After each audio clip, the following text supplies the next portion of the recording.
नमस्कार. तर मीराबाई चानू यांच्याविषयी आपण माहिती पाहूया. तर मीराबाई चानू या एक भारतीय भालाफेक खेळाडू आहेत. त्यांनी 2020च्या टोकियो ऑलिम्पिकमध्ये महिलांच्या 49 किलो वजन गटात एकूण 202 किलो वजन उचलून रौप्य पदक जिंकले होते. ऑलिम्पिक स्पर्धेत वेटलिफ्टिंगमध्ये रौप्य पदक जिंकणाऱ्या मीराबाई चानू या पहिल्या भारतीय महिला आहेत. वेटलिफ्टिंगमध्ये पदक जिंकणाऱ्या पहिल्या भारतीय महिला आहेत. मीराबाई चानू यांचा जन्म 8 ऑगस्ट 1994 रोजी पूर्व इंफाळ, मणिपूर येथे झाला.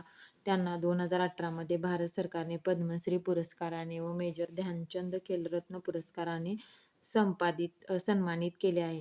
तर अशा पद्धतीनं आपण मीराबाई चानू यांनी 2020च्या टोकियो ऑलिम्पिकमध्ये आपल्या भारताला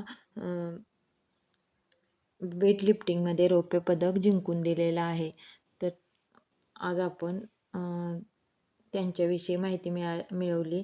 त्यांना 2018 भारत सरकारने पद्मश्री पुरस्काराने मेजर ध्यानचंद खेलरत्न पुरस्काराने सुद्धा सन्मानित केलेले आहे. थँक्यू.